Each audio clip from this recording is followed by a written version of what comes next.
ଦେଖନ୍ତୁ ଯୋଉ ଡାଇରିଆ କହୁଛନ୍ତି କି କଲେରା ଯୋଉ ବ୍ୟାପିଛି ଆମେ କହୁଛୁ ବର୍ତ୍ତମାନ, ଏଇଟା ଆଜ୍ଞା ପାର୍ଟିକୁଲାର ଆପଣ ଦେଖିବେ ଗାଁ ଗୁଡାରେ ବେଶୀ ହୁଏ।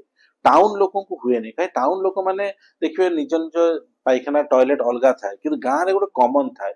ଆପଣ କୂଅ ହଉ ପୋଖରୀ ହଉ ଯୋଉଥିରେ ସେମାନେ ଗାଧାନ୍ତି ଶୌଚ କରନ୍ତି, ସେ ପାଣି ପାଟିକୁ ନିଅନ୍ତି। ତେଣୁ କମନଲି ଦେଖିବେ ଏଗୁଡା ସେ ଗାଁ ଗୁଡାରେ ହିଁ ବେଶୀ, କିମ୍ବା ଗୋଟେ ଭୋଜିରେ 2000 2500 ଲୋକ ଖାଇବେ, ପାଣି ପୋଖରୀରୁ ନେଇ ଆସିବେ। ତେଣୁ ଏଇଗୁଡା ସେଇଠି ସ୍ପ୍ରେଡ କରେ। ଏକ କିଛି ନୂଆ ନୁହଁ ଆଜ୍ଞା, 2023ରେ କୋରାପୁଟରେ ବହୁତ ଜୋର ହେଇଥିଲା, ତା ପୂର୍ବରୁ ରାଉରକେଲାରେ ହେଇଥିଲା।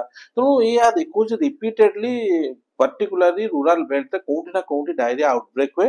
ତେଣୁ ଏହାକୁ ମେନ୍ ଲୋକଙ୍କର ଦୋଷ ଥାଏ, ଯୋଉମାନେ କି ବର୍ତ୍ତମାନ ସୁଦ୍ଧା ଏୱେର ନାହାନ୍ତି କେମିତି ଆମେ ସୁସ୍ଥ ପାଣି କେମିତି ଆମେ ଡ୍ରିଙ୍କ କରିବା। ଯଦି ମାନେ ଶୁଦ୍ଧ ପାଣି ଯଦି ପିଇବେ, ନେଚୁରାଲି ଡାଇରିଆଠୁ ବହୁତ ଦୂରରେ ରହିବେ। ସହରରେ ଆପଣ ଯୋଉ ଭଲ ସହର କଥା, ସହରରେ ଫାଷ୍ଟ ଡାଇରିଆ କଥା ହଉଛି ଯୋଉ ଆମେ ରୋଡ ସାଇଡ ଫୁଡ ଖାଉଛୁ, ରାସ୍ତାରେ ଯୋଉ ଫୁଡ ଖାଉଛୁ, ମଝିରେ ଦେଖିଲେ କଟକ ମ୍ୟୁନିସିପାଲିଟି ବାଲା ଭାଙ୍ଗିଲେ କିଛି ଦୋକାନକୁ ଡ୍ରେନ୍ ଉପରେ। ତେଣୁ ଯୋଉଗୁଡା ର ଫୁଡସ୍ ହୁଏ ରାସ୍ତା ଉପରେ, ସେଇ ସମୟରେ କେତେବେଳେ କେମିତି ସେଠି ବି ଆଉଟବ୍ରେକ୍ କରେ। ତେଣୁ ନର୍ମାଲି ମନା କରାଯାଏ ହାଇଜିନ୍ ଫୁଡ ଖାଆନ୍ତୁ, ରାସ୍ତା ସାଇଡ ଫୁଡକୁ ଏଭଏଡ କରନ୍ତୁ। ତେଣୁ କେତେବେଳେ କେମିତି ବି ସେଇ ଜୋନରେ ବି ସ୍ପ୍ରେଡ କରିପାରେ।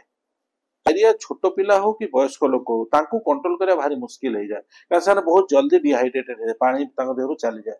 ତେଣୁ ନେଚୁରାଲି ଛୋଟ ଛୁଆ କି ବୟସ୍କ ଲୋକ କିମ୍ବା ଅନ୍ୟ ରୋଗରେ ଆକ୍ରାନ୍ତ ରୋଗ ଯଦି ହୁଅନ୍ତି, ତାହେଲେ ଇମିଡିଏଟଲି ଯଦି 6ରୁ ବେଶୀ ଝାଡା ହଉଛି, ଇମିଡିଏଟଲି ଆପଣ ମେଡିକାଲ ଟ୍ରିଟମେଣ୍ଟ କି ଡକ୍ଟରଙ୍କ ସହଯୋଗ ନିଶ୍ଚୟ ଲୋଡ଼ିବେ। ଦେଖନ୍ତୁ ଆମର ବିଭିନ୍ନ ପ୍ରକାର ଝାଡା ହୁଏ ଆଜ୍ଞା।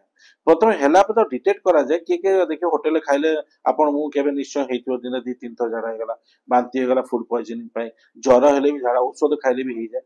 କିନ୍ତୁ ପାର୍ଟିକୁଲାରଲି ଏଇ ଯୋଉ ଝାଡା ବ୍ୟାପେ ଗୋଟେ ଏରିଆରେ, ପାର୍ଟିକୁଲାର ରେପିଡଲି ଦେଖିବେ ଶହ ଶହ ଲୋକଙ୍କୁ ହେଇଗଲା, ସେଠି ଦେଖିବେ ତାଙ୍କର ପ୍ରତିଦିନ 10ରୁ 20ରୁ ବେଶୀ ଝାଡା ହଉଥିବ, ଆଉ ପୁରା ଚାଉଳ ଧୁଆ ପାଣି ପରି ହଉଥିବ।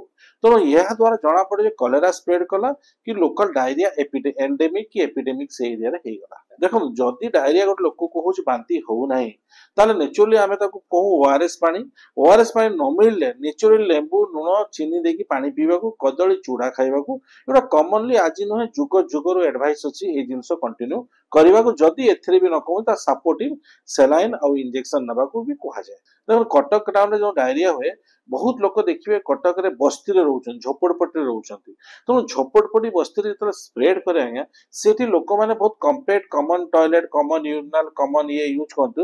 ତେଣୁ ସେମାନଙ୍କର ବି ଗୋଟେ ଫ୍ୟାକ୍ଟ ଥାଏ ସେଠି ସ୍ପ୍ରେଡ କରିବା। ତ ସେଇ ଜାଗା ଗୁଡା ବି ସାଇ ବସ୍ତିରେ କି ଯୋଉ ଝୋପଡପଟ୍ଟିରେ ବି ସ୍ପ୍ରେଡ କରିଯାଏ। କିନ୍ତୁ ନର୍ମାଲ ଦେଖିବେ ଆପଣ ହାଇ ସୋସାଇଟି ଲୋକ କି ଯୋଉମାନେ ଇଣ୍ଡିଭିଜୁଆଲ ରହୁଛନ୍ତି, ତାଙ୍କ ଭିତରେ ଦେଖିବେ ଆମେ ଏତେ ଦେଖିଛୁ କେସ୍, କିନ୍ତୁ ତାଙ୍କ ଭିତରେ ନର୍ମାଲି ଆମେ ପାଉନୁ।